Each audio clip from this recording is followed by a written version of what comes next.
You got to accentuate the positive. Wow, I feel good. A little bit of feel good goes a long way. You're listening to Karen Swain, teacher of deliberate creation, accentuating the positive, showing you a way to a better life. Accentuating the positive, it's not just fad, it's sanity. Who in their right mind would accentuate anything else? Clap along if you feel like that's what you want to do. G'day, and welcome to another show, Accentuating the Positive with Karen Swain. So great to be with you all. And look who's in the house. We've got Preston and Dolly. I think I've unmuted you, Dolly. Yep, there you go. Welcome, guys. Welcome to another conversation on ATP Media. Hello. Hello. Hi, Karen. So great to have you. Yeah, we can hear you. Yeah, I can hear you. Right. Yeah. Live radio. We love live radio. Right, but about a minute before we went live, I said to Dolly, "Have you got a mic you can plug in?" Should have said that ages before. So she's scrambling around looking for a mic. But yeah, we've got Preston and Dolly's audience already in the comments saying, hello. They've been tongues out waiting to hear you guys speak. You've got such a great audience and you're doing such an amazing job, the two of you, of disclosure and bringing information and consciousness, expanding consciousness to humanity. So I really honor both of you. I know, Dolly, you only came out, how many years ago now, to speak publicly. Preston was talking about you and using a pseudonym. Yeah, it came out in 2021. And yeah, it's not easy to come out, I suppose. Coming out and sharing all this stuff about you, has it had any ramifications in your life, Yes. in your normal life? What? Tell me. I found out who my true friends are. That's the first thing. And the second thing is, I was surprised that a lot of my family supported me already in this, and they haven't failed me yet. So I'm very pleased about that. And then some did walk away, but they don't say anything to me, so that's good. The ones that are supporting me know me really personally, really well, and know that it's real. So yeah. Well, that's amazing that you can be who you are. And yes. I'm sure everybody knows who you are, but there's a little bit of I did write down a bio. I didn't get that organized. Where are we? Oh, yeah. I'll just tell people who are tuning in for the first time, a little bit about who you guys are. So Dolly Safran is a generational contactee, having experiences since a child, and she has a conscious contactee. So you don't need to go into hypnosis to recall your encounters. But have you ever done hypnosis to go even deeper into? No, you're going to die laughing when I tell you this. The first time somebody tried to hypnotize me, it was an astronaut. My dad took me to Mitchell's house when I became aware when I was 14. And the very next day, actually. And when we got there, he didn't know, and my dad didn't realize how much I was remembering already. Okay. And he tried to hypnotize me. And he looked my dad dead in the face and said, "I don't think this is possible. I think she's already aware." And my dad said, "What do you mean?" He said, "She already knows what's going on." And so we went from there. And I've had one other experience where somebody tried to hypnotize me. And I really, really, really wanted it to work, but I'm simulcasting from my consciousness to my physical mind, and you can't knock me out. It's impossible. And one of the other side effects of it is that I don't sleep. I don't need the same amount of sleep everybody else does. When I was really young, I never slept. And when I hit my late 30s, early 40s, I slept about 2 hours a day. And I still average that. Only now I don't really get out of bed. I just sort of lay there and think all night, or I'll go OBE. So it's weird. Yeah. Yeah, that's something I actually do ask contactees. Really? How much do you sleep? There's a guy in England who's had a lot of fully conscious experiences. And he's like, "Well, I sleep about 2 hours a night." I'm like, "Really?" Wow. Yeah, I just lay there most of the night and meditating. I'm like, "Do you have out-of-body experiences?" He's like, "Actually, yeah, I do." He's got a whole list of amazing experiences he's had. Is he in one of your books? He is the last chapter in Onboard UFO Encounters. Gary versus the Greys. He's not super happy with his contacts. He doesn't really like it. He doesn't like it. Oh, wow. Well, that's really interesting because, years ago, I heard about this. People like Wayne Dyer and conscious people, spiritual teachers, again, didn't sleep maybe 2 hours a night, because sleep is mostly for the soul, not for the body. Like the body doesn't need to sleep. The body can operate, but us as souls need to get out of the matrix and like go somewhere else, like we've discussed with you, Preston. Go home, go be with our dead relatives and our spirit guides and refresh, because we're under the mind, which is for many people, and the ego, which is feeling separate to love and separate to what they want. And so we need that rest for the consciousness, for the soul, more than the body. And so people that are conscious and they're sort of happy all the time and they're not stressing and they feel connected to source, they don't need to sleep as much. Like they just don't need to sleep as much. So I guess that's the same with contactees. It's hypnosis. There were some very interesting experiments done with sleep deprivation. And people, they kept them awake, I think, for like 4 days or something, and they were hallucinating. I mean, they were going mad. We've all stayed up, like, for whatever reason, a day and then another, and you start to like see things. I remember staying up so late and so long that as I was going to bed, I was already dreaming. I was fully awake. I'm walking to bed and I'm like, just, oh my gosh, I am dreaming and I'm not even in bed yet. Wow, yeah, I've done that too. Daydream, yeah. When I was really young, when I was in my 20s, I spent 3 days nonstop awake and I was not tired 1 minute. And there was this big Guinness Book of Records of people doing the same dance routine across the world, like a whole lot of dance studios all over the world learned a routine. And we all did it trying simultaneously together to do a world record. So I was at this big hall in the city doing this dance routine. And I had been up for 3 days because I'd been out partying, but I was just loving life. I was just happy and excited. And I was amazed that after 3 days of no sleep, I still wasn't tired. And I thought to myself, I should really go to bed. But yeah, I've never done that since, I have to say. But yeah, the happier you are, the more energy you have. Hi, Karen. Hi, everybody. Hi, everyone listening. Somebody wrote sounds Aussie. Yes, I'm an Aussie. I'm down here in Sydney. I didn't even finish getting the bios out, but everyone knows. If you want to know who Dolly and Preston are, so Preston's written about Dolly's story in a book, Chronicled, in the Symmetry, a True UFO Adventure, so by Preston Dennett, gripping true life adventures, answering many questions surrounding the UFO phenomena. Why are they here? Where do they come from? What is the alien agenda on our planet? So we'll go into some of those questions today, but I called this The Light Gate, which is the name of your podcast show where you interview other people and you've got amazing guests on. I've been one of them. Yay. And we the three of us had a conversation about the light gate, like what is a light gate? And I don't think we did that on camera, so I thought we'd do that today. Like, what is a light gate? It is a interdimensional doorway that they open. It is open two ways. One of them is they use their psychic ability to bend light, and they create an energy field in front of them, and then they bend the light in it, and it literally opens a gate between third and fourth dimension, or third and fifth dimension, or third and sixth dimension. They travel either in those three. The farther away in the galaxy that they go, they usually stay in the third and the fourth dimensions.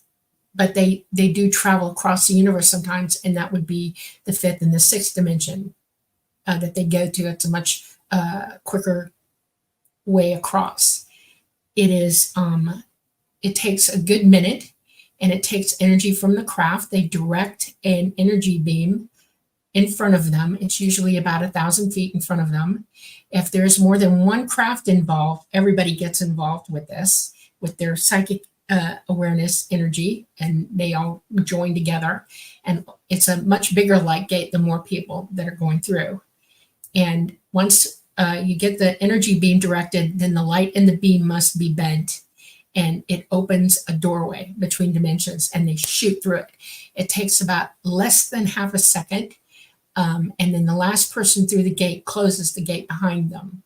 It is something they do without even thinking about it now. It's very fast. Most people don't even realize what they're looking at in the sky if they happen to see one either during the day or during the night. They just see a big flash of white light. And it's actually spectrum light, and they bend it. It is strange that when I was learning how to do it, I was taught that when I bend the light, I have to see the doorway as well. In other words, I'm projecting my thoughts into the light so that the doorway opens for me dimensionally. And I can already somewhat see it anyway because I'm wide open psychic.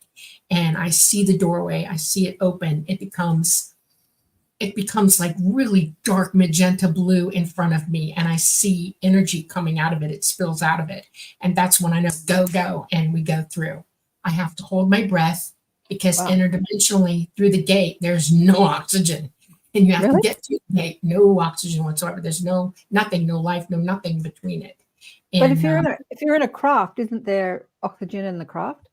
No, because you've just become interdimensional. Everything, all of us at one time becomes interdimensional. I see, when I'm on craft, I see myself in an opaque environment. It changes light. Okay. And we're in the light. We become light with the light. And when I bend the light and I go into it, we absolutely become light and no oxygen. And so you got to hold on. And it's first time I did it, I felt like my particles were coming apart. I literally got tingling. Yeah. I felt weird, unbelievably weird. It shook me up. And when I got onto the other side of the gate, it was all I could do just to drag a breath and feel myself. I'm right here, you know. And now I do it. It doesn't bother me at all. I still hold my breath, but you know, that's what happens. Most people think, you know,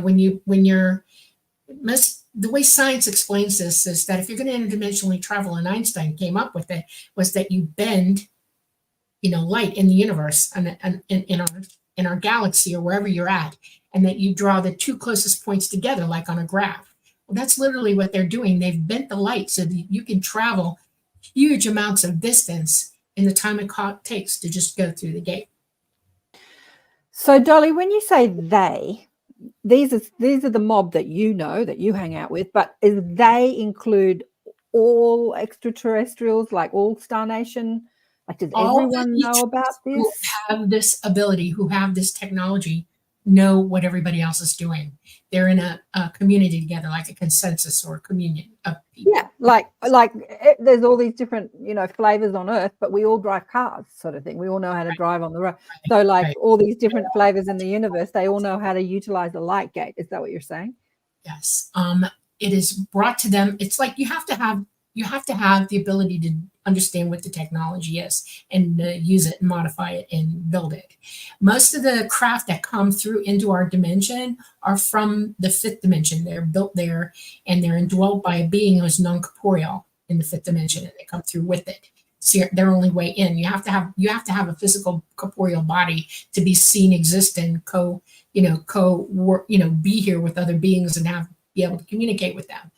And so that's how it is. And those fifth dimensional beings, every time they see a group of others in the third dimension who have gotten to that point where they understand it, they bring them into the fold. They teach them, they help them get there. And it's a little bit of a learning curve for them, but once they're able to understand it and have the technology for it and the moral compass to do it, then they go and they bring them in. And there are literally untold numbers of beings who can do this throughout the entire universe. Yeah. You know? Wow. Distance is in effect a feature of the third dimension. Right. And in the higher dimensions, it's not the same. Now, here in the third dimension, there's a very famous mathematical formula. Rate times time equals distance.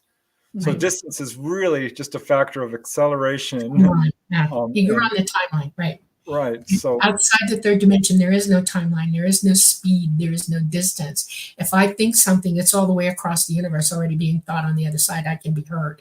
It's simultaneous. Well, that's being demonstrated right now with what we're doing. I actually haven't even done the introduction to the show yet. We just got straight into the conversation. I wanted to tell people that you're on the United Public Radio Network and the UFO Paranormal Radio Network on 107.7 and 105.3 FM. And my guest today, of course, is Dolly Safran and Preston Dennett. And a hi to everybody that's commenting. Sorry, we're going to get to your comments because we just got straight into it. how far does telepathy reach? Well, this is what I was going to say, studio opinions, that we're doing that right now. Like, I'm in Sydney, Australia, and you guys are in the US, and we're talking in real time. Like, this is transmitting outside of time, like instantly. Right, exactly. Yes, So everybody hears it. yeah. That's right. Yeah, so that's what you're talking about. In the universe, yeah. Whatever you say, think, or do here is felt, seen, and heard anywhere in the universe. It's like, I'll give you an example. When people tell you, pray to God, okay? Where are you praying to? You don't know, but you know that if you send that prayer out, and ET refers to God as the All Mind, it already hears you. It's simultaneously hearing you, no matter where you're at. That's how connected we all are. When ET says, you are us, we are you, and we are all one, that's what they mean, literally. Yeah, that's how telepathy can cross any distance whatsoever. Yeah. Because there is telepathy no distance. and healing. Somebody said ET doesn't do future. That Denise Mason. And so ET doesn't do future. They don't do like predict the future type of things, No, they don't really pay attention to it. They can see it, but they don't react to it. They know it's there. If you already know what the future is in the third dimension, that can mess you up with your karma. Okay. And it's not necessary to know what it is, because every moment you're in the moment, you're making decisions that affect you and a lot of other people outside of you. And this is why you're here. You're learning to deal with all of this. And they don't give any future information to anyone, because you're still, you're an autonomous being, and you have the right to choose, and you have the right to be who you are. And if you know the future, that messes you up. It can screw up your future. And why we're obsessed with that is unbelievable to them. They don't get it. They don't understand why you want that cheat, and they consider it a cheat. Do what you're going to do. Live the life you're going to live. Experience what you need to do in the moment that you're here. And every decision you make builds on the next one and the next one. And that's how we learn. And that's how you become wise. So knowing the future is not necessary. The past is something else. Okay. The past, knowing the failures that others have made before you, is a good barometer or a compass in the way you should go. See what I'm saying? But no, future is not necessary here. You don't need to know it. You're too busy learning and doing here. You don't need that cheat. And they consider it a cheat. They don't cheat. That's a moral issue with them. Okay. It will cheat, but I do know that there are, we're creating our reality, and there are probable timelines. As a psychic, I've been psychic all my life. Like, one of the things that taught me about this was when we were about 18, a few of us went to Hawaii and stayed in one of my girlfriend's apartments, and we went to a market, and we all had a palm reading. And one of the girls had a reading that said, you're going to die young, a violent death. And then she didn't, and she got married, she had a couple of kids, moved to the suburbs, blah, blah, blah. But she said to me years later, I don't believe in psychic ability. And I said, really, you don't? She said, no. Remember that psychic reading we had? Yeah, they were totally wrong. And then she told me what she said. Funnily enough, she never told me when we were 18. And I said, oh, yeah, you were going to die young, a violent death. Because at the time, she used to love dating gangsters. Like, she totally loved dating the underworld, characters, and not father issues, like grandfathers. Anyway, that was her thing back then. Yeah. And reading, let me finish. And that reading changed her mind, because she thought, oh my God, it shocked her. And then she thought, I better find a nice man and get married and settle down. And so she made a different decision, and she created a different future. But that's your future, choices. Okay. Right. All right. I'm going to explain it. Okay, so just so you understand, there's no such thing as alternate timelines. It does not exist. What does exist in our physical mind is a wheel that has destiny on it, okay? And each spoke of the wheel is a destiny that you can accomplish or throw away. It's like how karma, you have the choices. Your physical mind is capable of understanding what all those choices are on that wheel. And you can remember them, and you can remember when you made a choice not to do this, and how you got to here because of that. And it's not a timeline change. It's a spoke on the wheel of choice that you make. And people want to use it as a timeline. There's no such thing. You cannot change the timeline. In the third dimension, it's one flat, straight line of time, and you're experiencing it second by second by second by second. What you do right now, this moment, is your big wheel of fortune, where you choose on the spoke. And whichever spoke you pick is the destiny that you follow.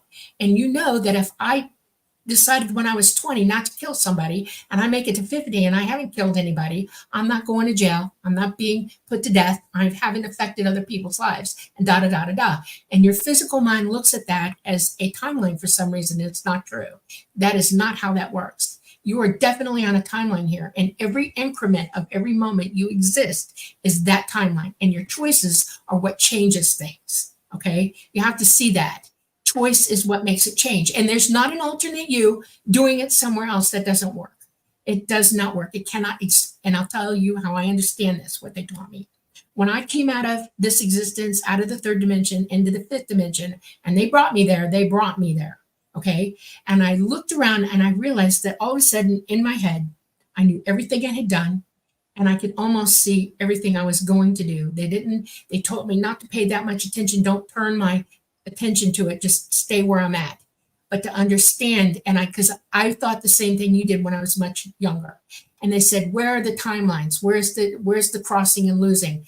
And I realized that they don't exist. And there's a really good reason. We would cease to exist anywhere in the universe, in any dimension at the same time, because that's what a paradox is. You cannot have those mathematically or in corporeal form. That is a paradox, and we would all die. It would kill all of us. That's why our universe is set up the way it is. It's very divisional. In other words, you're in the third dimension. You can go through psychically to other dimensions. You can see what's going on in them, but you cannot live there. You're still you in this dimension, period. Okay, you're connected to your physical body by your consciousness. People know what the cord is, right? The physical cord that ties your life force to your consciousness. It cannot be broken until it's time for you to leave. And the only way it breaks is for your physical body to die, period. If you die, if this physical body's done, you're let go, okay? And then you move on to whatever dimension or new life or anywhere in the universe you want to go. But until then, you're connected here and you're not leaving, period, until you die. Okay, that's the rule. Yeah, I think ultimately it comes down to the choices you make, like you both said. And we as human beings do have the ability to glimpse the future. That is I've had a lot of precognition. Yeah, it's you warning you though, not somebody else, you. Right. Yeah, I totally understand that. But it's very cool because you can see yourself, this could happen. You don't want that. And it's your choice that makes it. But what's fascinating to me is that you can actually see probabilities. You can see them. Yeah. Probability and choice. That's all there is. There's no timelines. What about parallel realities? Because I've had Garnet Schulhauser on my show whose spirit guide takes him around the universe and shows him all these things. And he took him to a parallel reality of Earth where a whole lot of things were different. And so life was different. It was the same time, same date on planet Earth, but a whole lot of things were different. And one of the things was that at the time, Hillary Clinton was the president. I sometimes wonder if people misunderstand. And I'm going to tell you what he was doing with him. He was outside of his body. He took him on a ride, okay? And he went into upper realms, okay? He was showing him different realms.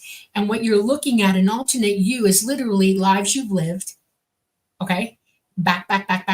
And he was trying to show him what he was doing on this date, but somewhere else, okay? That's a past life. And I've heard people say this. I've never achieved it.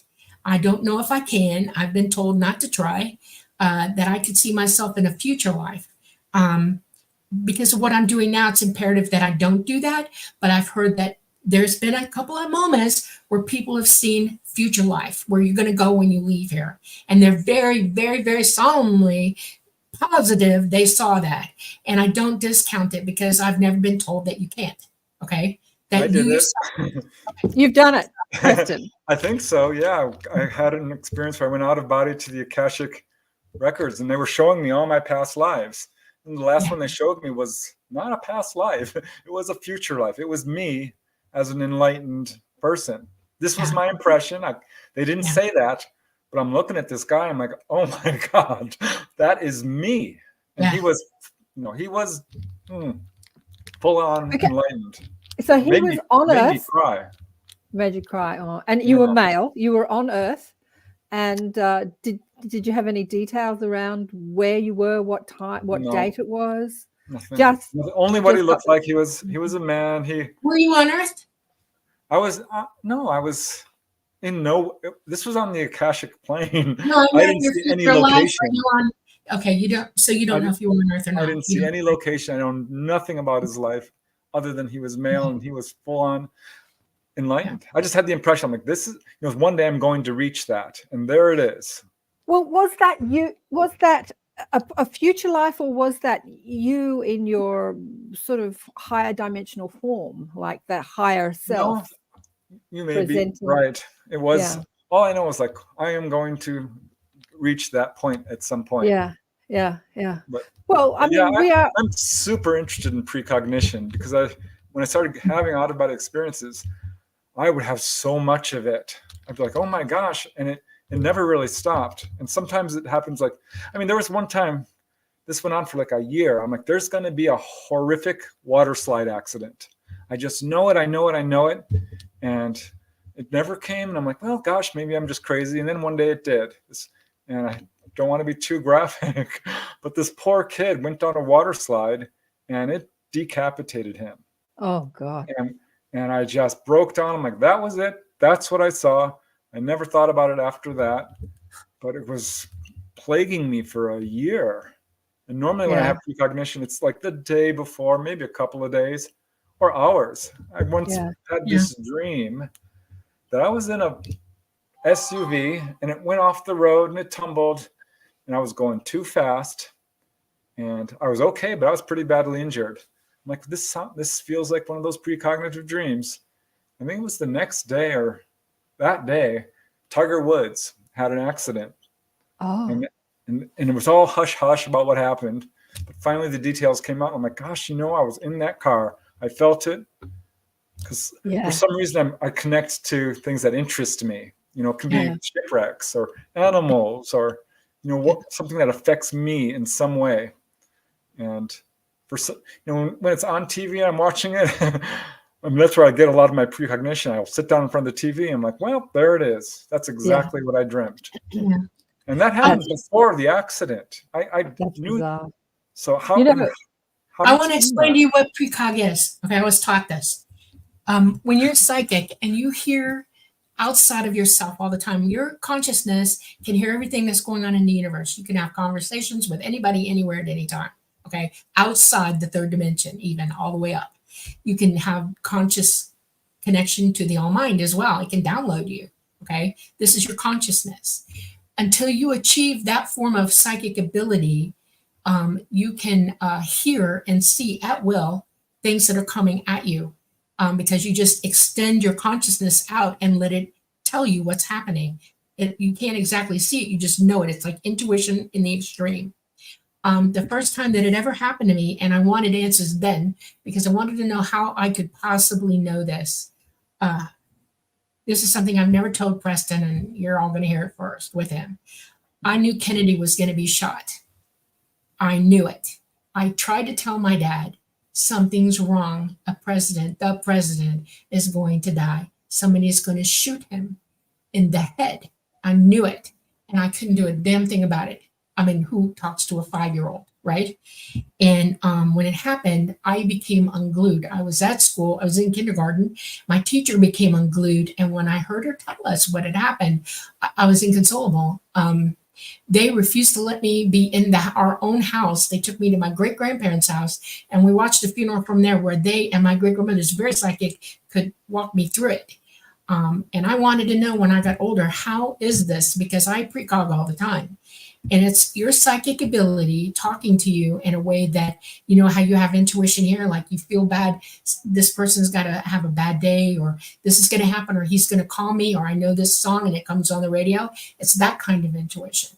And the more conscious you become, the more your consciousness is speaking to you all the time. That's when it hits the hardest, and you precog all the time. It's not like you can know the future, but you see glimpses of it. It comes in on you, and it's all intuitive into your heart. And you feel it more than you understand it. The last time it happened to me was serious. I was driving and I had a really bad feeling. My friend was sitting next to me in the car. It was very late at night. The weather was really bad. And I said, something's going to happen. And she's like, why are you driving 45 in a big highway? I said, I don't know. I got a bad feeling. Something's coming. Oh, yeah, it did. There was a 15-car pileup in front of us. And if I had been driving the speed, I'd have been in it and we'd have been dead. It hurt people and it shook me up really bad. And I realized that this is a talent that you only have when your psychic awakening is really potentially strong. And you got to ease into it and use it in ways that affect you and maybe someone next to you. My father stopped me from dying once, and I don't know how he moved so fast, but he told me later in life that he understood that it was going to come. He knew something was about to happen, and he literally snatched me out of the jaws of death. That's how psychic he was. We all have this ability right now. Everybody has it across the board. You don't have to be 100% psychically connected. You just have to be psychic, and we all are. And that's intuition. Don't think about it. And if we all held each other in understanding about it, it would go a lot better, because that's where understanding whether somebody's lying to you comes from as well. You can hear a lie when it happens because intuitively you pick it up. It's in the universe. You can't lie to somebody who's intuitively taking that in. And if we told each other, like, I was 5 years old. If somebody would have believed me, they could have told the president. Hell, a psychic tried to stop the president. He wouldn't listen to her. That was his decision, though. Okay. She did that. Jean Dixon, I think it was. Yeah. Jean Dixon did. And it's like, it took me a long time not to feel bad about knowing about it. It still hurt me, but I learned to understand what that was. You know, it's crazy. There's a great question here from Carol. She asked it a while ago, but is deja vu a form of precognition? Who wants to answer that? I would love to, because I would get deja vu sometimes, and I would like, okay, well, this just feels familiar. And then I'm like, I'm going to sit down and meditate on this, because this happened at work. I went to work, and my supervisor likes to keep the radio real low. And she got up, she was going to lunch, she went over to the radio, and she turned it way up and walked out. And I got this incredible, weird feeling of deja vu, like this has happened before. And I sat there and I meditated for just a second. Boom, I remembered a dream. That's exactly what she did in my dream. I think deja vu can be a couple of things. It can be a past life as well. You can go to a country or a different place that you normally don't go to. Like, well, gosh, I know where this is. And you can go around the corner, like, there's going to be a house there. I just know it, or whatever, a geological feature. That can be a past life, but often it's precognition. It's sort of subconscious precognition is how I would put it. I've had that many, many times. Yeah, I have a deja vu so often, and I often feel like we're looping sometimes. We keep repeating patterns in life. And your way out of it, you will. Yep. Until you learn your way out of that pattern, you will. That's a problem. We're habitual creatures. Our brains are habitualizing, and that's a thing. Life to life to life. If you don't get out of that habitual loop that you've created for yourself, you're not learning. And the idea is to stop, look, listen, and move forward. You know, that's the key. Yeah. I've got a book called Dreams That Come True, or Dreams, something like that, by David Ryback. It's one of my favorite books. It really woke me up to this. This lady kept having this dream that her sweet infant daughter fell into the water and drowned. Dreamt it over and over and over again. And of course, it wasn't happening. And so, but she was still having this dream. Then one day she's camping, and she was not thinking about the dream when suddenly it started to play out in front of her. Because in the dream, her daughter was standing by the shoreline and fell into the water and drowned that fast. And suddenly she was in the dream.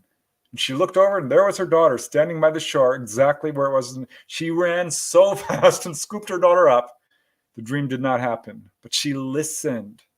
You know, Yeah. So this is a really good example, I think, of how you can see something into the future and make a choice that prevents what we would call a probable reality. But, you know, I agree with Dolly. The present moment is all we really have.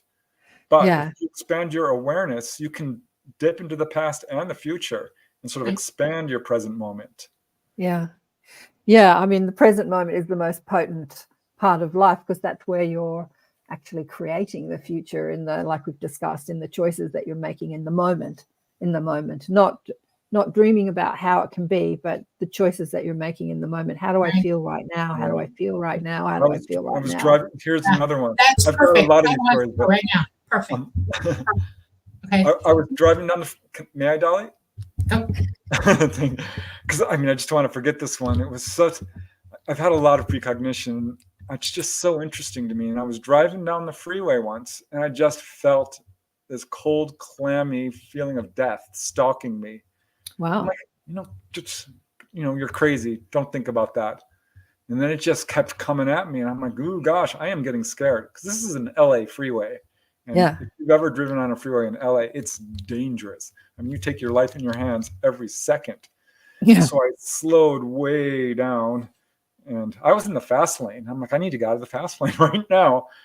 I couldn't. And that's when the car in front of me dropped a can, and right in front of me went bouncing all around in front of me, by me. And I'm like, okay, that must have been it. Nope, that wasn't it. I still felt it. So I slowed down, and the car in front of me, bam, hit the other one in front of me. And I had just enough time to stop and swerve out of the way. Oh, wow. I'm so glad I could, I felt it coming.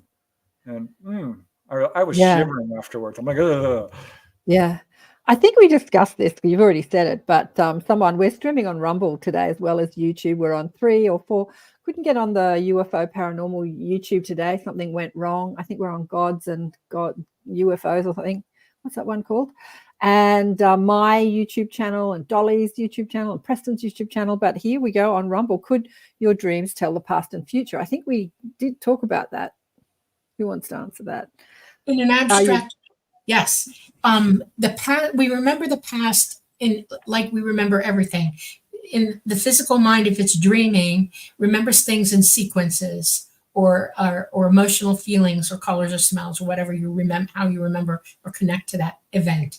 In the future, it's abstract. And I know somebody that worried all the time, and I'm going to give you this person's name because we all know who she is. Her name was Natalie Wood, and she was terrified of the water, absolutely terrified of the water. She said that she dreamt of drowning constantly in her youth, and it made her as an adult not want to go near water at all. Well, lo and behold, she married somebody who's got a boat, and she's on the boat all the time. And what happens? There's an argument in the middle of the night. She doesn't want to play or whatever. She gets her coat on. She walks to get in the dinghy and goes into the water instead of the dinghy because she's drunk. How does she die? She drowns. Our brains can abstractly warn us of future events because it's like any intuitive thing. It comes in abstract forms. In other words, it doesn't give you the exact moment, date, or time, but it will show you the best way it can that this is something you need to avoid. This is something you need to be wary of. This is something that you need to constantly tack onto yourself as protective. And she did try to do that, but in the end, it got her anyway, because in the moment she wasn't protective, boom, she went in. So we have to think of things like that. One of the ways that we know that it's intuitive is because in our chest, and I want people to understand this, your consciousness is not sitting in your brain pan. Your consciousness sits in your heart.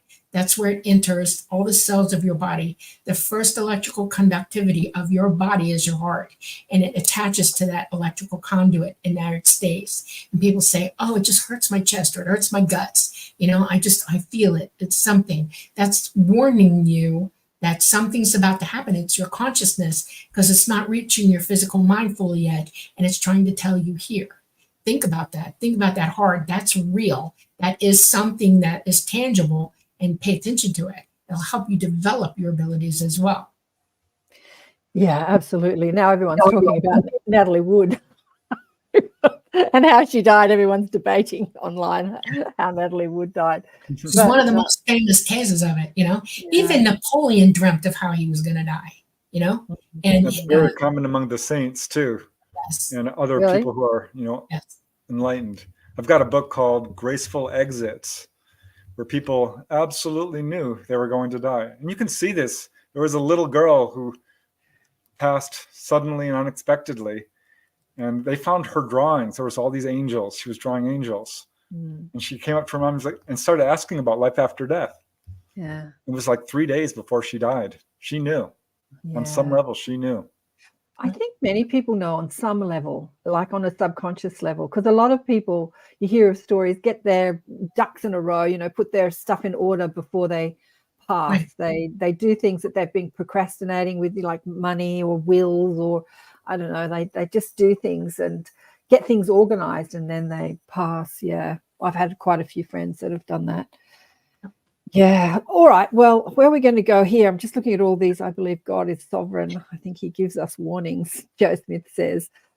Talking about, I had Preston on the show recently, and he's been on many other shows speaking about his out-of-body experiences. And, you know, I even yesterday, Preston, I was telling people, I keep telling people about you meeting your alive brothers and sisters out of body at night and saying, you know, you're out of body, and then you saying, we are all completely conscious when we're out of body. And they go, of course I know I'm out of body, you know, I'm not stupid. And but will you remember in the morning? And they go, no, I don't have the ability to do that, I can't remember. And you creating a UFO for your sister and like creating something really amazing so that we can remember. It just has me perplexed, you know, how me too. What's the mechanism that makes us forget and remember? I guess it's consciousness and enlightenment, or it's your pineal gland and the connection between consciousness and your brain. If your consciousness can't talk to your physical mind, you forget. Okay, that line of transmission in your head is what connects you to consciousness and you, who you really are. Your physical brain is nothing but a computer, and if you don't have a channel to it, it's not going to hear you, and it's going to loop around and do weird things because it doesn't know what to do. That's why people seem so lost, you know. It's true, but it's also vibrational matching by frequency. So I was once talking to a spiritual teacher. I want to teach you something. Let me finish. Okay, all right. Okay. I was speaking to a spiritual teacher about that. It depends on the vibrational frequency you're at and how it dovetails with the frequency you're in when you are consciously awake in your body. So if you're stressing and worried and busy in your mind, you have no hope of remembering a different frequency of who you were out of body, where your consciousness was out of body. And if you're in higher realms, like hanging out with saints and enlightened people and spirit guides, and you come back into your body and again you're stressing and everything, you're not a vibrational match to the memory. It's the same with when you're in the body. Like when you're stressing, you have more access to times when you were sad and stressing. And it's when like you're changing happy, channels, kind of. Yeah. And when you're happy in the now, you have more access to memory of when you're happy, like memory. So it is that vibrational match. And I suppose that the more happy you are, the more conscious you are, the more you align with that same frequency, like you said, Preston, that your brothers and sisters who were alive and you were hanging out with their astral form were like completely conscious when they're not in their body, like they know who they are as multidimensional, maybe not enlightened, but aware of that they're not in their body. I just had one a few days ago with my sister Victoria. I was dreaming out where I have work nightmares where I'm back in the office. I'm like, oh gosh. And I'm back in the office, I'm working, and suddenly I started to come to awareness. I'm like, gosh, I quit this job long ago. I don't even live here. I turned to my sister who I worked with. I'm like, I don't think we're at work. I don't live here. You live in Kansas. And suddenly it all just swept away. And she looked at me and was like, oh my God, we are. I'm like, we're out of body. And she's like, oh my God. And I started teaching her all this stuff. I thought for sure she was going to remember. I called up the next morning. No, she had no dreams. Did not remember anything. It's because her physical mind is not listening. I want to teach you something that y'all are using wrong and you're understanding it wrong. And I'm going to give you a science lesson. This is absolute science fact. It is proven. It is in the scientific record. So I want you to understand that when I tell you this, there are at least 17,000 scientists on this planet who are going, yep. And everybody else is using the terminology wrong, and your understanding of it is false. Okay. First of all, frequency is nothing but the sound that comes from something that creates a noise. Okay. When you have a radio in your car, remember the radio, and you tuned it in, you had a band of frequencies that you had on that one band, and each one of those frequencies is a different radio station, correct? Each one of those is broadcasting a signal. That's the clap of the frequency. When you ring a bell, it has a frequency that doesn't happen until you ring the bell. Your consciousness already has its own frequency. And when you're becoming a person in your mother's womb, your frequency from your consciousness is already embedded in your physical mind that's developing. And it is the same exact frequency of your consciousness, because you think. You can actually direct thought, light images that create a frequency. Everybody has their own frequency, period. Nobody has the same frequency. You can't elevate to be this frequency. That's not how this works, because we're all making different sounds. Everything in the universe has its own frequency and sound. What y'all are messing with and not understanding is elevating your understanding. That's where you elevate or ascend in knowledge and wisdom. Okay, you can talk all day long and make the same sound and learn nothing, because you're doing this, you're yapping, you're not listening, you're not hearing what's being said to you universe wide.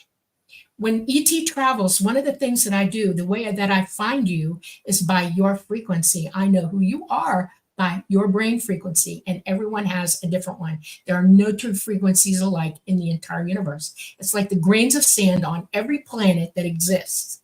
It is multiple, like snowflakes. We are all identified by how we think and our own frequency. We know each other that way on the other side. I can identify you by your thoughts, your frequency. When you think, you make a sound. Okay? I want you to understand that you can't ascend in frequency. You can only ascend in wisdom and knowledge. That's how this works. Knowledge is not a frequency. Knowledge is experience attained, or knowledge that you can employ, embody and employ to become higher up on the scale of wisdom. You understand? Yes, of course. Beautiful. I get really upset when I hear people use that word frequency incorrectly. It is wrong. Y'all need to stop, because you're not telling each other the truth. You're telling each other gossip. That's not true. And by not understanding science, and I'm being very rigorous here, and I'm sorry for that, but sometimes truth is painful.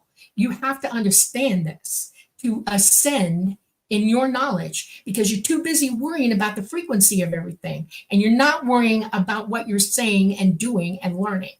You're too worried about that. You can't do anything anybody else does. You can only do what you do. That's how this works. Each one of us individually, that's how you heal. You don't heal by frequency. You heal by your knowledge and your abilities to manipulate energy. And energy is only like your thoughts. It can make a sound, and that sound comes out as a frequency. Now, here's a scientific proof of that. When you put a plate on a table, big metal plate, and you put sand or salt all over it, and you generate a sound into it, it shows you what frequency that sound is at, correct? You can't be that sound. You can approximate it, but it's still not you. Your frequency is different from that sound. Get it? Understand? Okay. So there's no hoping, there's no purposeful, forward-moving ability to match frequencies. All you can do is use yours and teach it what it needs to know, and then move forward, period. And I want this field, I think, suffers from semantic issues the same way the UFO field does, which is, basically semantic. We're all searching for the right terms. Right. And I want you to understand this, because science is part of who ET are. They are pure science. They know science better than anybody or anything you've ever known in your life. They're ascended masters of science and technology and light, and they understand it all. And they're trying to teach us all stuff, and we're not listening, because we're too busy telling each other things that are not so without knowledge. Look, Dolly, I don't think we're not listening. I think people are listening. But like Preston says, we use language, and in the English language specifically, there are some words that can have multiple meanings to different people, depending on your experience of them. And so this is where confusion can happen. I know. So, exactly. But I want to move on now, if you like, if we can get off this subject, because I started asking a question a while ago, and I wanted to ask it. So, about the out-of-body experiences, as I said, we discussed Preston's. Do you remember your nightly adventures, and do you hang out with Preston like he hangs out with his brothers and sisters and remember in the morning? Yes. Yeah, sometimes I don't. Sometimes I don't want to. Sometimes he doesn't want to. We're too busy doing other things. But yeah, most of the time we remember, and he'll wait for me to bring it up, and I'll wait for him to bring it up. And When I don't feel good, I just usually sit in a chair in the living room, OBE, and just sit there. And he's caught me at least once that he's told me about doing that. And he'll talk to me, and I'm going, I don't know, you know.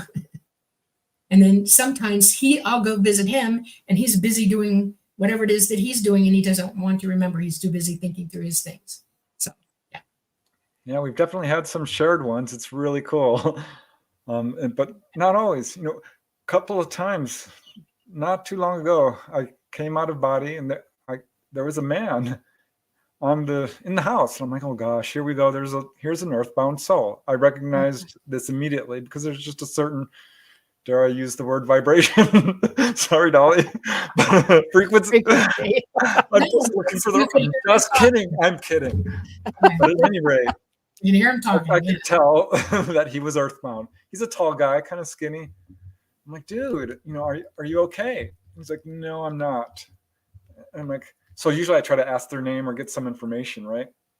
And I said, so you're passed on? He's like, yeah. I'm like, how did you die? And he got really angry. And he said, they poisoned me with hard candy. And that threw me for a loop. I'm like, oh my gosh, you know, that's terrible. I'm like, would you like to go to the other side? Because I can take you there. This is something I learned how to do. As I think a lot of astral travelers do at some point. It becomes sort of something that, you know, happens quite a bit, actually. And so he's like, sure. And I grabbed his arm and off we went. And usually, you know, I try to bring them to the highest realm I can, which is what I call the garden realms, the heavenly realms. But he was being pulled towards another place, which was a slightly lower realm. And I took him and I dropped him off. And there were his friends. I'm like, okay, well, I guess this is where he's supposed to be. And they all came, they looked at me like, who the heck are you? And I'm like, you know, I'm just dropping him off. And I was about to say goodbye, and he turns around and he thanks me and he gives me this big hug. I'm like, hey, that's fine. I'm really happy, but I've got to go now. Now I did two that night. There was another guy, same thing. I'm like, so what's your name? He said, my name is, what did he say? He wouldn't give me his name. He says, I couldn't get his name. I forget. But at any rate, I'm like, is there anyone you know on the other side? He's like, yeah, the son of David Bateman. I'm like, okay, that's strange. He's like, oh yeah, we're really connected. And he's talking and talking. And then he got really shy. I'm like, well, you know, that's okay. What do you mean? He's like, well, I really like him. I'm like, you trying to tell me you're gay? He's like, yeah, actually. I'm like, it's fine. You know, that doesn't bother me. I'm okay with that. And so I took him up, put him, you know, tried to get to the higher realm, but no, it was this lower realm again. And he said, my friend's really goth. He's got dark hair, and he described him to me. And boom, there he was. And he turns around and he saw his friend. And this poor kid starts crying. This is the guy I brought him to.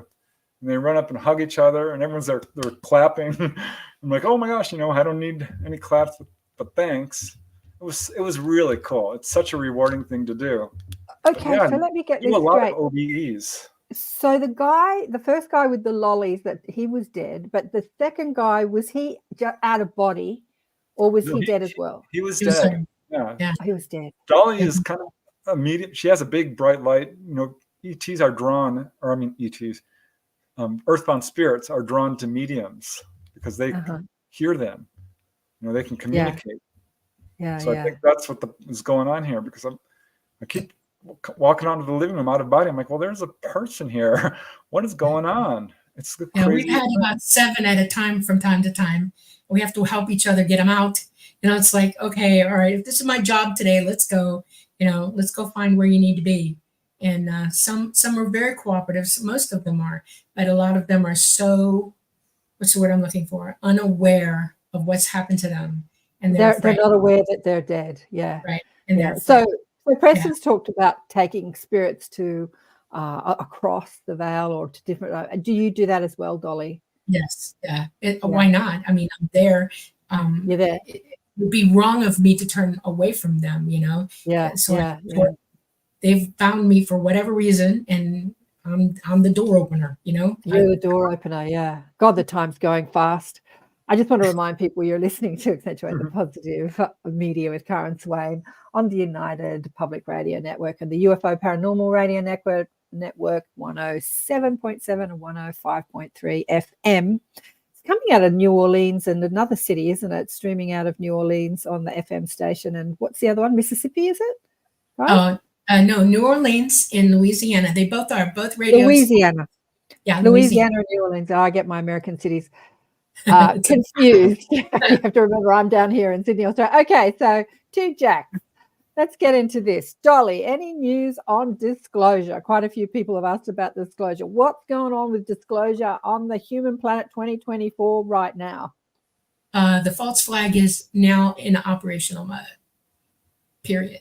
And disclosure is all about the false flag now. Anything they tell you from now forward is going to be national security threat. We have a problem. They're real and they're bad. That's what they're going to do. And they're gearing up for it as we speak. I haven't heard that yet. I mean, Ross Coulthard. I'm going to send you every bit of information I have. I'm going to show you. Yes. Okay, well, let me finish.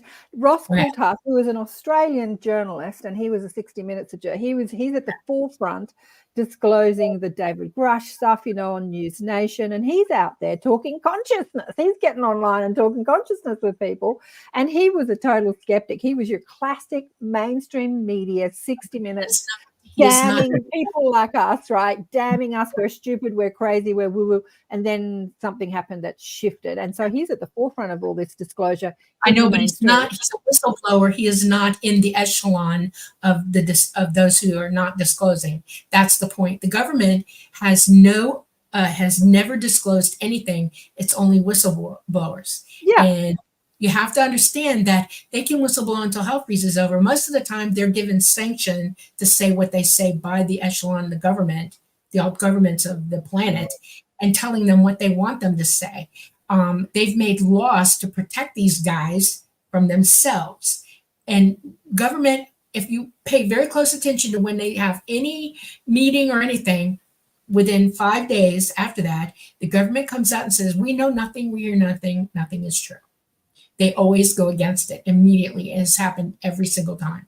The governments of the world will never, ever disclose to you. The only thing they are going to do to you is a false flag, and it's going to hit hard when it does. They're going to tell you we have a national security threat. They're going to give you instances of it. They're going to show you things that they've already got going in the works to make you believe it. It's bad, and it is already happening. Absolutely happening. And Karen, I will send you, I always try to say your name properly, Karen. I love that name, by the way. And it's like, I'm a Swede, so I'm going to put the A before the A, okay? Yeah, it's the Swedish pronunciation, Scandinavian pronunciation, Karen Blixen. Yes. I had a farm in Africa, the Norwegian in that movie Meryl Streep played. Karen Blixen, it's a Scandinavian pronunciation. So thank you, Dolly, for sending it. But Preston, what's your, what do you think about what's happening with disclosure? Yeah, well, I mean, there has been movement. Far more than there has been in decades, because I've been in this UFO field since 1986. 88 was when I got real active, and it was rumored to be disclosures going to happen next year, and then it didn't, and they would say it's going to happen the year after that, and of course it didn't, and this just went on and on. So I became increasingly jaded as time went on, and then we did get congressional hearings, and that was like, wow, and then here are members of Congress saying there is a UFO cover-up. I think there's some pushback on the folks behind the cover-up, which aren't really government as we would even think of it. It's the highest levels of the military. It's the intelligence agencies. It's the Pentagon. It's the military-industrial complex. Some of these, the energy industry, I'll point towards them.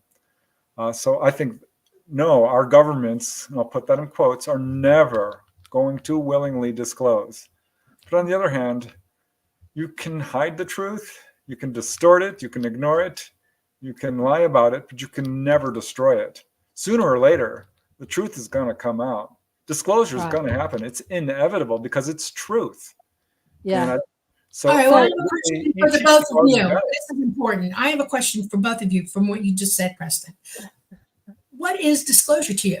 What is your definition of disclosure, and who is going to disclose? Because if you think ET is, that's not going to happen.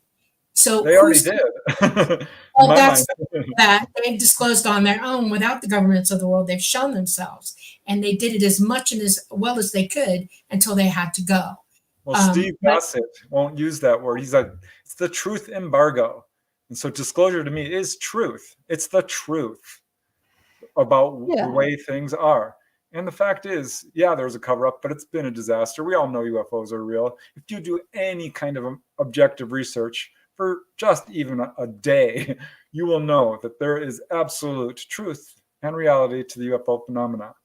Yeah. Skeptics don't have a leg to stand on at this point. I don't mean to be rude, but you need to do your research and homework if you don't believe in UFOs. It's that simple. Yeah. So to me, disclosure is just the truth about what's going on. Yeah, and for me, Dolly, disclosure is not about, is there life in the cosmos contacting planet Earth? Disclosure is about who we are, our human potential, who we are as multidimensional beings, who we are as psychic, as telepathic, who we are as healers, how we create our own reality. That's also a part of disclosure, because for many years, hundreds of thousands of years, we've been dumbed down and we've been taught and conditioned to think we're little and small and not good enough and not worthy enough and I'm not enough. The I'm not enough is a huge collective thought form. And when we get over the I'm not enough and we start realizing that we're actually an extension of the source, we are a source, that's disclosure. I mean, the churches have been saying that only people who could talk to God are the high echelons in the, in the religious orders. And yet talk to, like, if we're talking to God, we're talking to who are we talking to? We're talking to that divine aspect that you were saying that you saw of yourself. Like, we were all an extension. So for me, that is disclosure. And so, and this is something that you talk about, Dolly, that the ETs know that about themselves. So when we remember that about ourselves, then we can meet our Star Nation brothers and sisters who also know that that's their default setting. They know they're connected to the one mind or source or God or whatever you want to call it. And they know their powers of creation. Yeah, that's disclosure. But I want to get back to this. You don't have a name, but JB3, none. How can we, he says defend, or I think it's he, ourselves from the false flag. So rather than, I don't think we need to defend, but how can we, what can we do about this false flag thing that's being rolled out in the collective? Develop your psychic ability. That would be the most important thing. It's not really complicated. It's part of the human condition, how you deal with things. How we respond to things is a phenomenally most important thing in this dimension. That's how you learn, how you respond, okay? You can either respond with positiveness, negativity, fear. You can lose your mind, go crazy, act like an idiot. These are all different responses that we can have to truth, okay? And what you got to do is ask yourself, okay, so if things get really, really bad, and anybody who's been in war can tell you this as well, because they've lived it, okay? When the proverbial doo-doo is hitting the fan, what do? And that is, you collect yourself, you center your thinking, you look around and you make serious, important decisions for yourself in those moments. One, am I going to survive? How do I survive? And what am I going to do after that? Okay. Those are the three most important things. That is the human condition. We have it very easy now, and people don't think the way they've always thought before, because survival is key. Okay.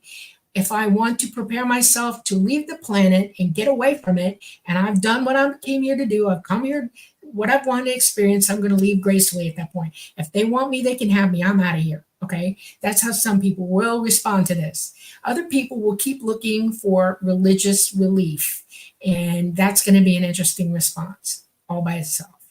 And then there's a third group who are asking the questions that I just said. How am I going to respond? How do I center myself? And what do I need to do? And those things will guide you in how to respond.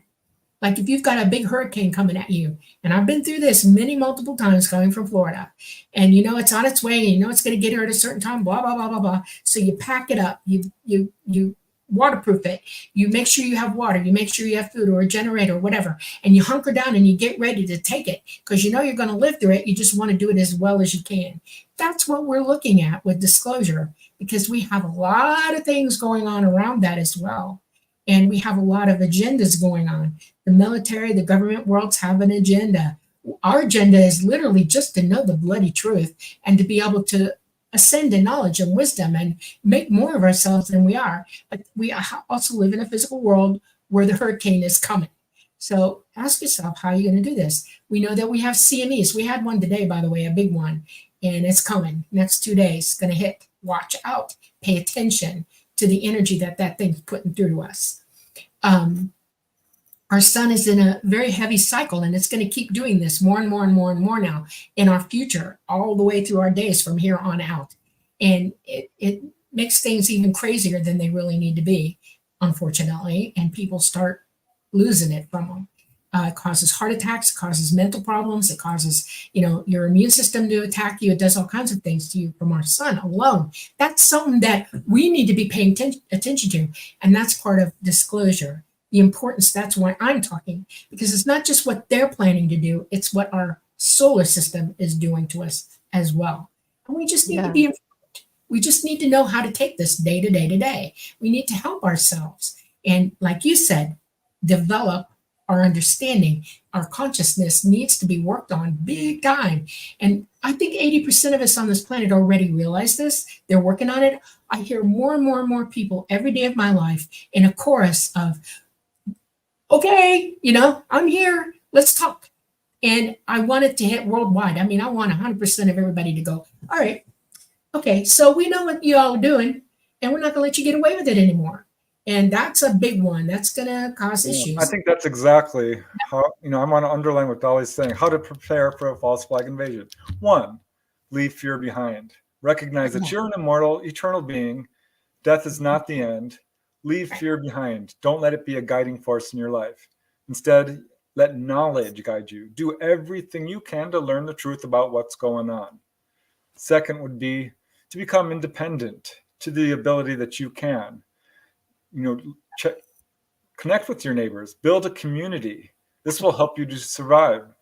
Collecting enough food and water is not hard to do. Water is available everywhere. But make sure you do have a water source. But, rice and beans are not that expensive, and you can build a year's supply of that. This will help, definitely. Most important of all, I think, is developing your psychic ability. If you want to be able to tell who's lying, is that a genuine UFO? You can use telepathy. If you can communicate with each other and with ETs, you're so far ahead of the game. But ultimately, don't panic. The government. Don't buy into the government's lies. Don't look to them for answers. It's not going to come. Look to yourself. But leaving fear behind, living your life in joy, reaching out to each other. Love is the answer. I'm an optimist. I'm an idealist. But Dolly's right. If we could all just say, we know what you guys are doing. You're up to no good. We're going to allow love and truth to guide our actions. Things would start to change real quickly. All of this is a lot to ask. I don't know how well this is going to roll out for us ultimately, because the ETs have been warning from day one that we're on the wrong path, and we're still doing it. We are under the iron fist of people who don't have our best interests in mind. We need to recognize that. That is what we really need to do. Yes, look, I think that even the false flag is a way that humanity awakens to the reality of our connection and relationship with our Star Nation brothers and sisters, because at least it's in the conversation rather than they don't exist and you're crazy if you believe in them. At least it's in the conversation, and it's up to the people listening to this and that. There are, there's hundreds listening online now, but there are hundreds of thousands, millions of people who do understand the truth. And so when the rest of the people that didn't even want to have this conversation are being bombarded from governments with the false flag, as you talk about, there are those people that can say, well, this is the truth of it. Like, they can capture them and talk to them and say, I've believed in this all my life. It's like, well, what do you know about it? You've been talking about this stuff for ages. So there's a way of remedying it. I think it's actually a good thing, because at least it's in the conversation. At least it's not being completely dismissed. I know that people in my mainstream world just completely dismiss this topic as absolute nonsense and crazy. So if governments are talking about it, then it can't be nonsense or crazy, can it, anymore? So I think No. it's good. No. Yeah. It's amazing. I didn't think that they would start admitting that the sun was an issue. And I watch the Weather Channel a lot, and they are now talking about it. They are now including the science of our sun in their equations of developing storm predictions and things like that. The scientists are now opening their mouths and being able to let the truth out about that. And it's a very slow, it's like thick fluid going through a sieve. It's drip, drip, drip. Okay. That's important. I would like to give you a mental picture of something. When you're in college and you're going for, your degrees, one of the things you learn is about thesis and antithesis. Okay, thesis is absolute truth, and antithesis is anarchy of truth.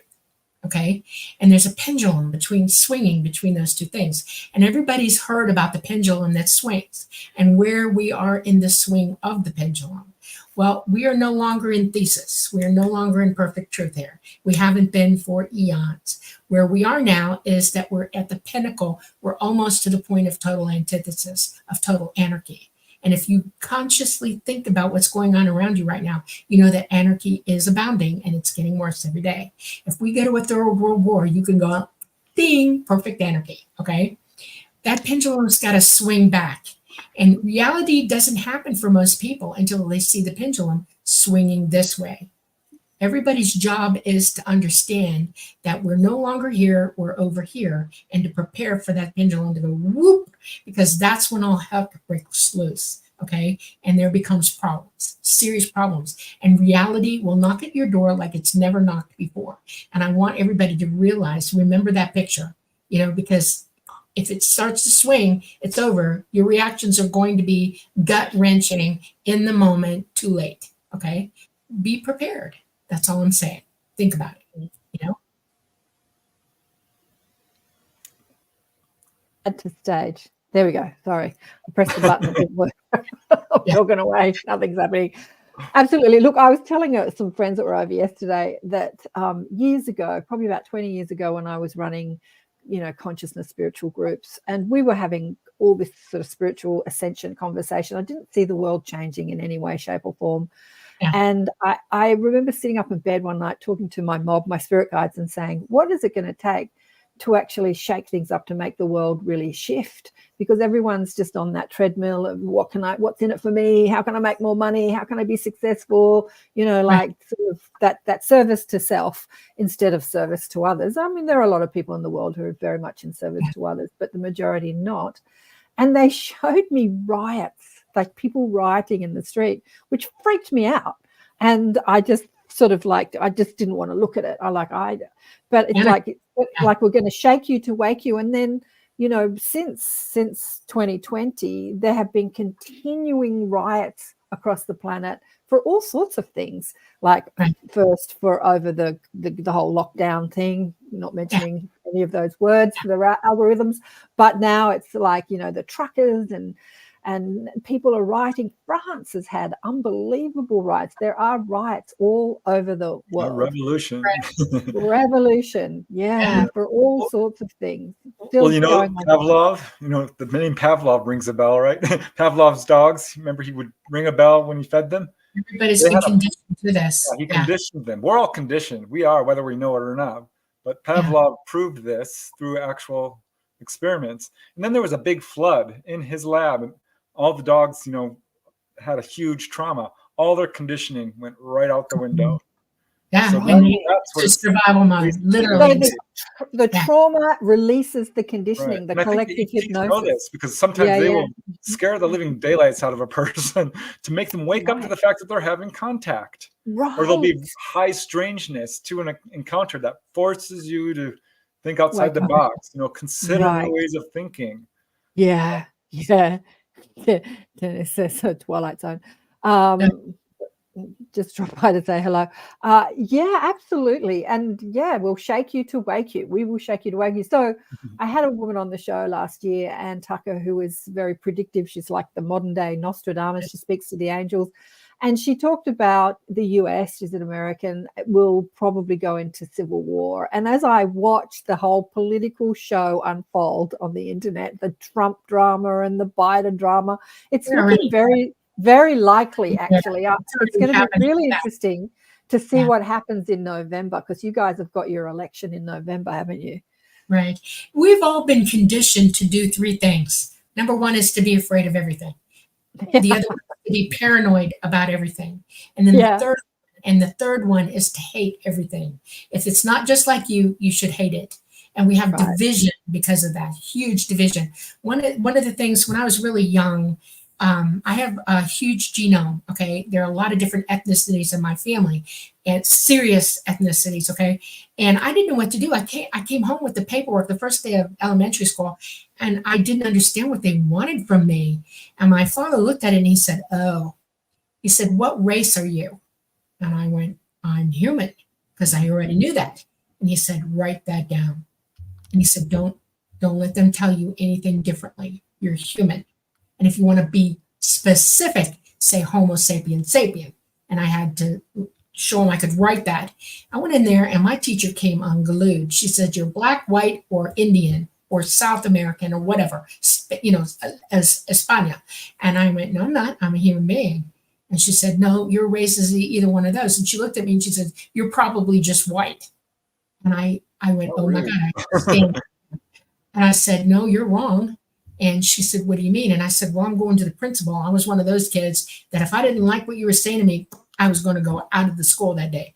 And I went straight to my principal and said, "Call my mother, I'm going home." And she said, "What's wrong?" And I said, "I am not white, black, green, yellow, orange." I said, "I am human." And she went, "Oh." And she said, "Do what you have to do. Do not let anybody tell you any differently. Write what you want. That's your right. This is not something you have to put. Write what you want to write." And so I did, and my teacher had to be told to leave me alone. The point is this. The truth is this. We are all human beings. We are not a different race. We are exactly identical to one another. We look a little different, but we're all the same. We have the same blood. We have the same bones. We have the same DNA. Hell, we share DNA with everything on this planet that's alive, all of us. It is ridiculous for us to think any other differently. And right now, what are we looking at? This is anarchy right now, because there are people who hate so much, they're willing to go into the streets and commit havoc and burn things down and hurt people. That's not okay. And that's where we are. We're in anarchy. There are 1,000 different conditions that are causing these types of riots. Students are being taught this in school. We have lost our minds worldwide. It's all over the world, all over the world. And we have to stop that. And that's what consciousness does. It wakens you up to the truth that we are all the same. We're the same as ET. They are Homo sapien as well. They just look differently. We are all the same. All of us, we all have the same DNA. And they want you to contactees get that message. It's funny, I interviewed one lady years ago in 1990s, and the ETs told her, "Don't be so political." She was very politically active. They said, "If you're a part of it, you're a part of the problem, and it's all going to fall apart anyway." Right. Another guy asked them specifically about politics, and they said, "We don't discuss politics," which I thought was funny. But yeah, I mean, I kind of see that, if anyone get to know another person, regardless of what their ethnicity is, and you see them as a friend, boom, you give them the shirt off your back. So it's just basically a process of getting to know somebody and not living in fear of something who's a little different. You don't understand. That's right. Well, there's no the political divide in the States is, I've experienced it firsthand when Trump was in office. I don't say he's good or bad. He's not my president. It's like it's not even my country. But something he did or said I found interesting, and I posted the only time I ever posted anything Trump did on my timeline on Facebook. And one of my followers, who was all love and light, and I love you and I love what you do, she became this monster animal and was just berating and abusing me for weeks and weeks and weeks afterwards, telling me I'm on the wrong side. And I said, look, I don't say that Trump is good or bad. I just thought that statement was interesting. It was something interesting, but it was like she was under this hypnosis of cruelty and anger, and I was just shocked. I was shocked. But as you say, Preston, to like, what's it going to take to get people out of that versus this party versus that party? You're wrong and they're right. I'm right and you're wrong. Wake up. Yes. There's going to have to be some shake it to wake you sort of Just moment. allow love and truth to guide your actions. It's that simple. Well, that's what we understand. People that are listening to this show, all you people commenting online about who's right and wrong. Yeah, love and truth to guide your actions. But to the mainstream mind that are well and truly conditioned and hypnotized into, my party's the only party and your party is wrong and you're going to destroy America and stuff like that. It amazes me that, hello, Nicole says, hello, Preston and Dolly. It amazes me how Americans think that the only world that exists is Americans, because when I think of politics, I think globally. I think what's happening in India, what's happening in China, what's happening in the States, We're all brothers and sisters. We should help each other. I think all about it globally, all over the world. Yeah. If we're doing bad, they're doing bad. If they're doing bad, we're doing bad. We affect one another globally. You can have a thought in your head and it's spread to everybody else's brains and they've got those thoughts and then it goes clean across the other side of the globe. And now they've got all those thoughts. Fear is transferable. Hate is transferable, mentally transferable. And we're just spreading it all over the place, like bug spray. We need to stop. I wish people would read about near-death experiences and the life review. That changed my life. When I read about this, I love near-death experiences. I've learned a lot from these accounts because there's something called the life review. And basically you go through all the actions you did and where you affected people and how you affected them positively and how you affected them negatively. Right. And this one guy I interviewed, it's the only part of his near-death experience he would talk about because he was a bad guy. And he said, you know what? Not only did I feel all the emotions of every person I hurt, I felt the emotions of every person I hurt who hurt someone else. And it branched out into, because they hurt other people and they hurt other people. So he was feeling the pain of a lot of people from one person he hurt. Yeah. This is how closely connected we are. And if you're making poor decisions, I'm talking to you, cabal or secret government, you're going to feel it. Karma is real. ETs talk about karma all the time. Yeah. And this is what I mean when we are all, I think this is what they mean. We are all one.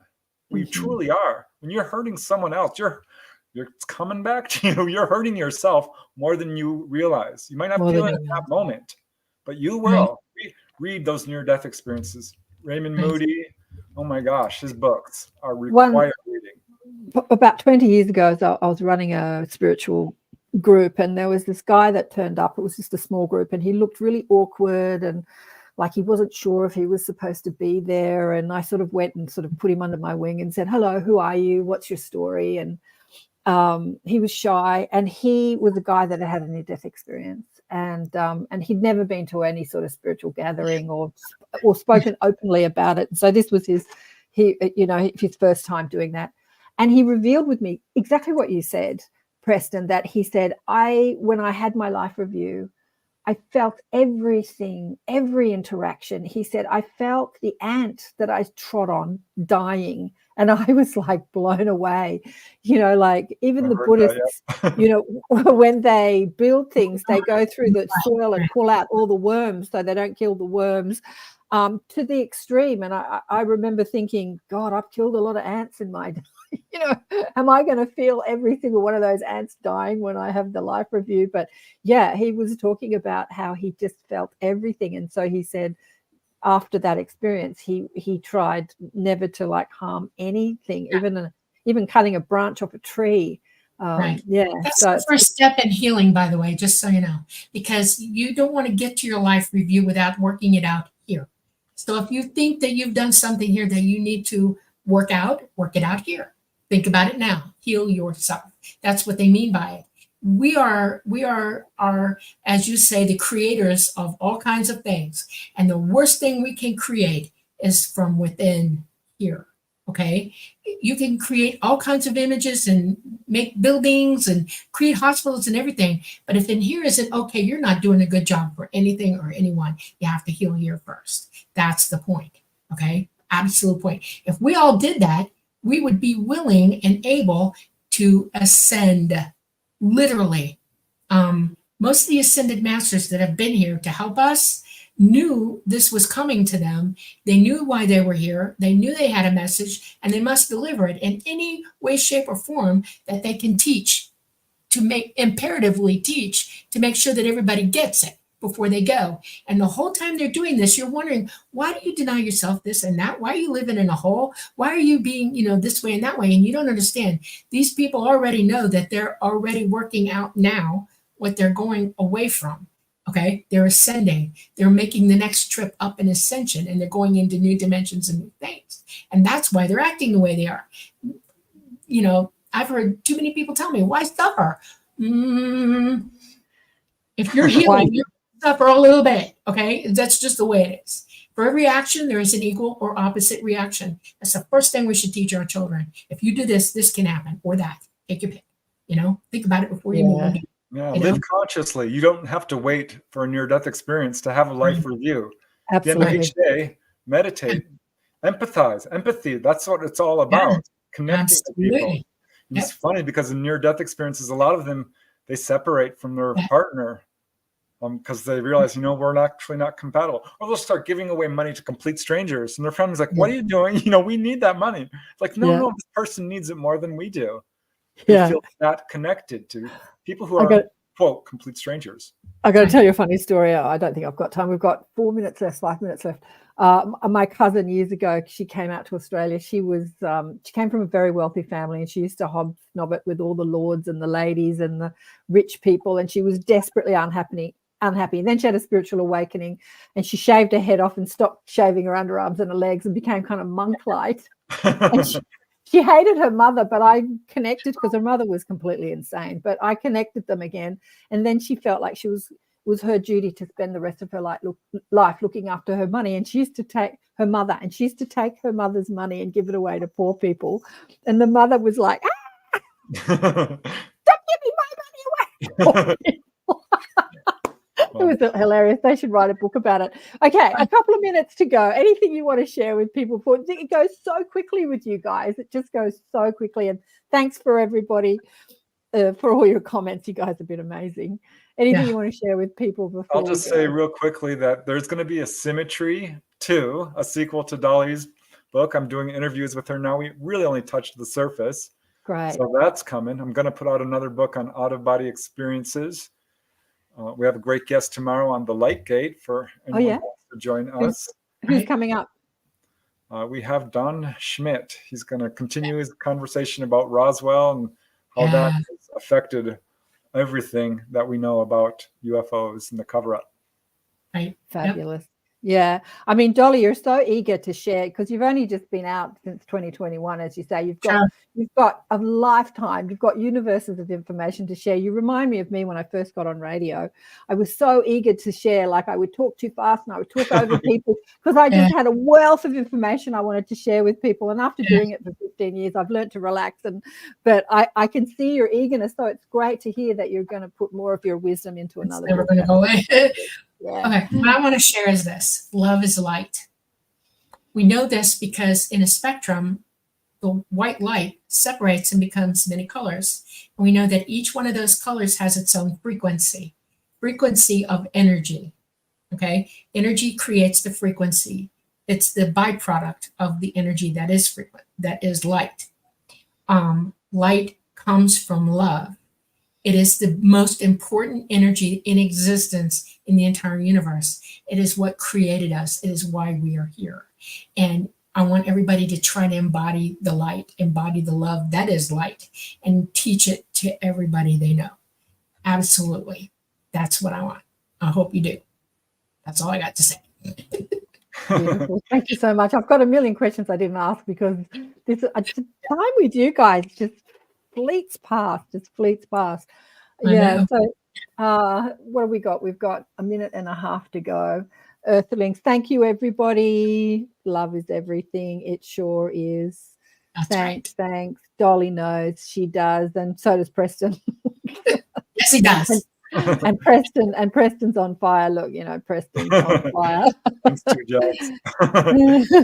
Thank you, Nicole, and thank you everybody that's been listening, and all my tribe that has been listening. And stay tuned for the Light Gate tomorrow. And I often tune in. You'll often see me there because it's during my lunchtime. Dolly always sends me the link. And so I'm usually working on the computer, so I have it going in the background and I can answer emails and listen to you. Well, I have a question for you. When are you coming back on the Light Gate with us? Well, when you invite me. Okay, well, when we hang up from this, let's talk goods, okay? Because you need to come back. And it's been too long. I know I'm counting in my head how long it's been. It's been long enough. So you got to come back, okay? That'd be great. I'm sure you've got people lining up to be on your show. I mean, we're trying to be, what's the word? I got to go. A couple of minutes to go, but we're going to talk. Big love Okay. to you. Thank you. Thanks, Okay. everybody. See you later. Long and Bye prosperous. for now.